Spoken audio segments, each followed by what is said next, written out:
Hello everyone, મારું નામ છે પરેશ નગુ. હું એક ગણિત વિજ્ઞાનનો શિક્ષક છું. તો આજે મારે ક્લાસની અંદર એક એક્ટિવિટી કરાવી હતી જેનું નામ છે પુષ્પના ભાગો. તો એના માટે સૌથી પહેલા ક્લાસમાં જઈ મેં દરેક વિદ્યાર્થીઓને પુષ્પના વિવિધ ભાગો સમજાવી દીધા અને પછી મેં આગલા દિવસે એક ઓલરેડી પ્રિન્ટ આઉટ ફ્લાવરની કઢાવીને રેડી રાખી હતી જે દરેક વિદ્યાર્થીઓને 1 બાય 1 આપી દીધી અને દરેક વિદ્યાર્થીઓને કીધું કે એની અંદર તમારે બધાએ પોતપોતાના મનપસંદ રંગો એની અંદર પૂરવાના છે.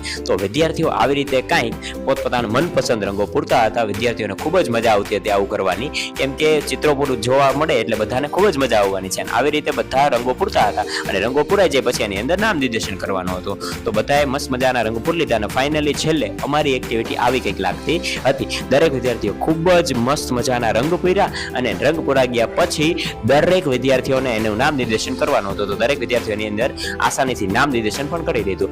આવી રીતે તમે પણ તમારી શાળાની અંદર આવી એક્ટિવિટી કરાવી અને પુષ્પના ભાગો આસાનીથી યાદ રખાવી શકો છો, જેનાથી વિદ્યાર્થીઓને મજા આવશે. Thank you.